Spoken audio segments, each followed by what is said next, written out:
A paz do Senhor Jesus, meus irmãos. Segunda-feira, lição 2. A igreja, um só corpo. 1 Coríntios 12:12. Porque assim como o corpo é um e tem muitos membros, e todos os membros sendo muitos, são um só corpo, assim é Cristo também. Então, a respeito disso, meus irmãos, que a igreja como um só corpo, nós falamos disso terça-feira passada.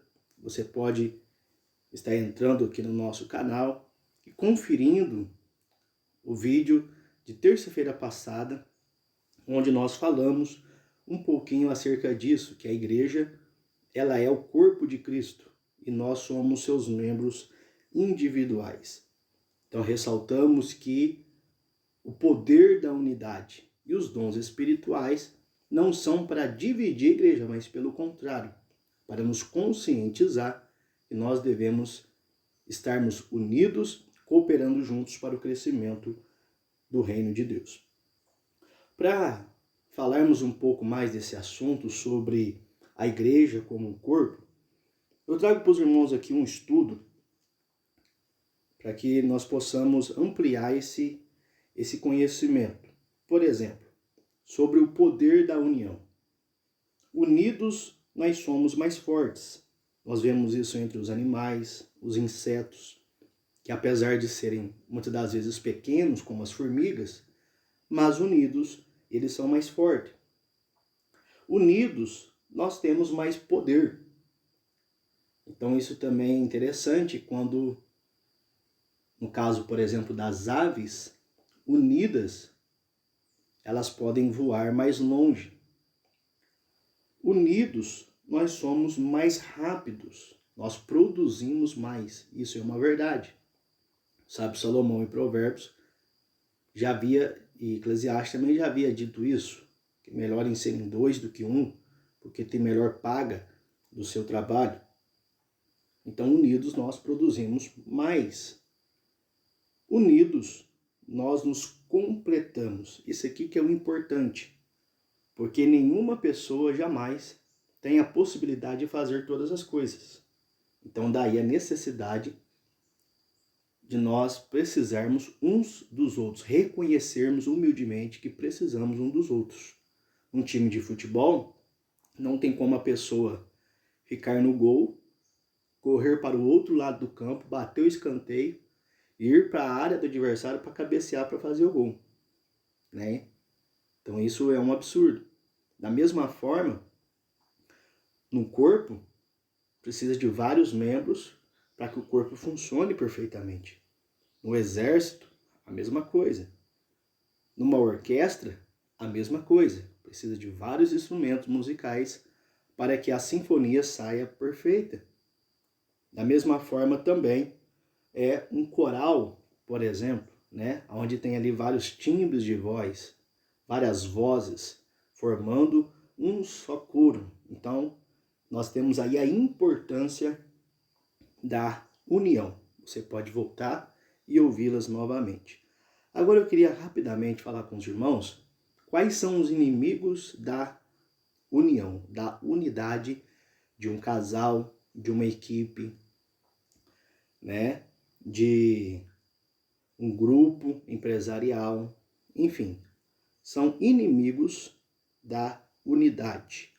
Primeiro que eu destaco é o partidarismo, o favoritismo. Então, no meio de um grupo, não pode ter preferências. Eu preferir mais um do que o outro, desmerecer um e valorizar mais o outro. Não, não pode haver partidarismo. Todos têm que estar unidos, reconhecendo e valorizando a todos. Contenda, discussão, brigas, isso também acaba com a unidade, quando um quer provar que está certo e o outro está errado, ou seja, tentando prevalecer o seu ponto de vista. Então, as contendas, as brigas, as discussões são terríveis para destruir a unidade de uma equipe. Inveja, isso também acaba com a unidade de uma equipe, de um grupo, de um casal, de uma família, quando a pessoa não se satisfaz, não se alegra com a vitória do outro. Então, quando o outro obtém uma vitória, nós devemos reconhecermos que nós, de alguma forma, também cooperamos com aquela pessoa para aquela vitória. Então, logo nós devemos nos alegrar e sentirmos também participantes daquela bênção e não invejarmos. Orgulho, quando a pessoa acha que não precisa de ninguém, que só ela se basta. Essa pessoa, além de prejudicar ela também pode prejudicar o grupo. Da mesma forma, é a rebeldia, quando a pessoa ou as pessoas, membros de uma equipe, não correspondem com o líder, com as ordenanças, com as regras estabelecidas. Quando as pessoas são rebeldes e desobedientes, fica quase insustentável a união de um grupo. Sentimentos mesquinhos como ira, mágoa, rancor. Isso também acaba com a união de uma família, principalmente de relacionamentos familiares. Então a mágoa, o ressentimento, o rancor, isso vai destruindo a unidade entre as pessoas. A pessoa fica ressentida e nós devemos entendermos que nós, de alguma forma também, em algum momento, nós acabamos também machucar outras pessoas. Só que muitas das vezes nós não ficamos sabendo. Nós fazemos algo, falamos algo, e porque aquela pessoa não falou nada, nós achamos que não aconteceu também nada.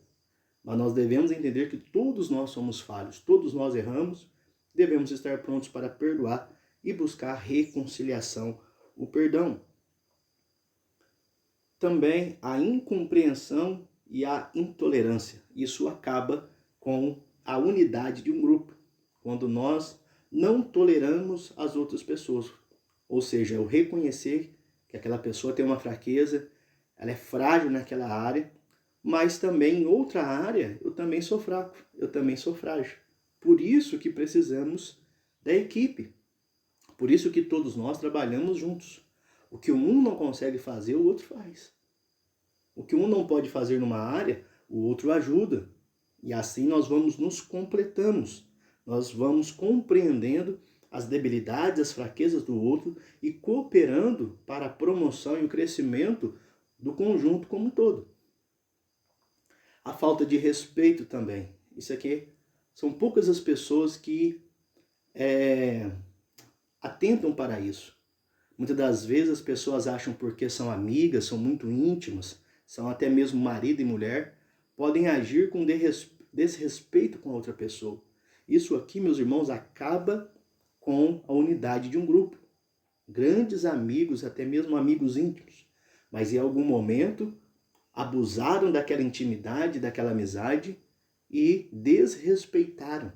E aí nós vemos então grandes amigos se tornando grandes inimigos, porque muitas das vezes falta o respeito. Então devemos ter cuidado com as brincadeiras, com as nossas atitudes.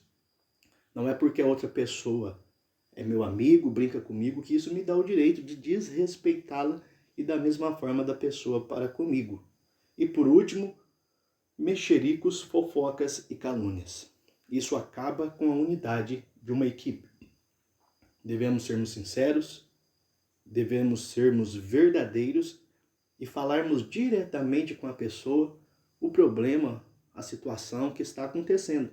E não ficarmos pelas costas falando mal, caluniando, fofocando, porque isso certamente vai prejudicar, vai até mesmo destruir a unidade de um grupo, de um casal, de uma família, de amigos e etc, etc. Então que Deus em Cristo vos abençoe. Fique na paz do Senhor Jesus.